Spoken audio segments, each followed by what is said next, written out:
So I have been working on trying to get better at giving little sacrifices of, mortifications and offering those up for the conversions of sinners and for reparations, which Lucia, one of the visionaries at Fatima, later on in her life, she said that is our baptismal duty to give our lives for those things. So after 2 days of working on it a little harder than usual, I was feeling some weariness this morning about that and just not really being able to do much with it today at all.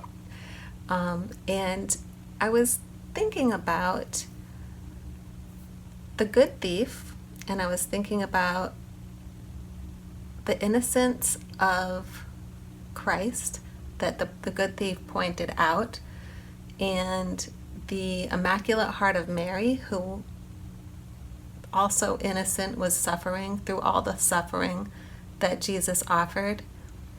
And another image about fire, because I was also in the process of tending our wood stove. And what was coming to my mind, first of all, about the innocence of Jesus and Mary. We're instructed to unite our sacrifices, our sufferings, to the Passion, really connect with the innocence of Jesus and Mary as they willingly, lovingly gave everything at the cross. The story of the good thief, where the good thief is hanging on the cross and the not so good thief on the other side is saying terrible things to Jesus and demanding that he get us down off the cross.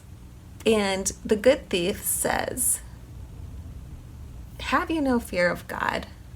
This man is innocent. We deserve the punishment that we're getting."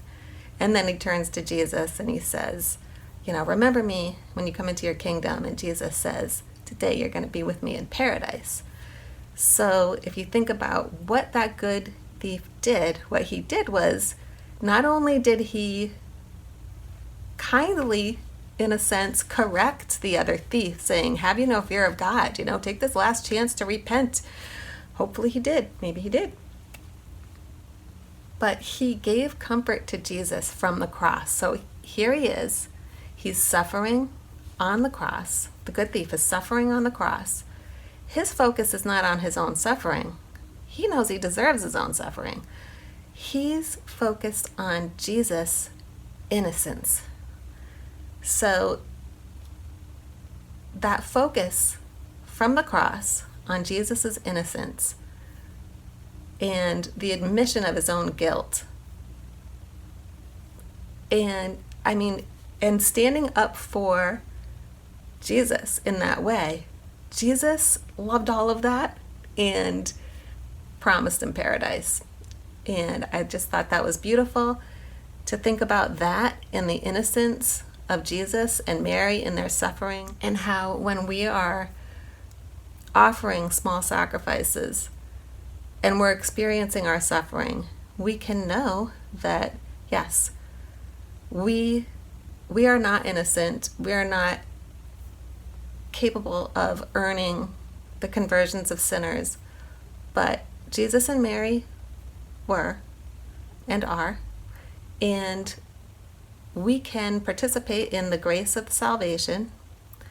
And where the fire imagery comes in is that Jesus' sacrifice and Mary's union with that sacrifice and our union with their sacrifice is us coming with our little twigs and sticks and dried leaves and maybe an occasional bigger stick or log to throw into the fire of salvation that they started.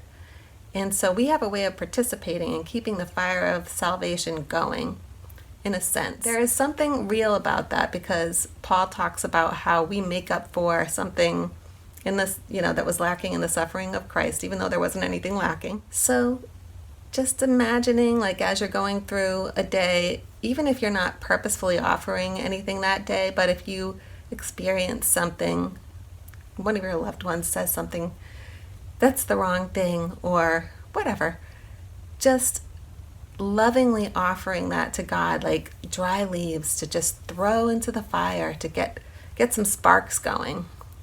And then as we offer other sacrifices, or go through greater sufferings, thinking of it as bigger logs that we can put into that fire.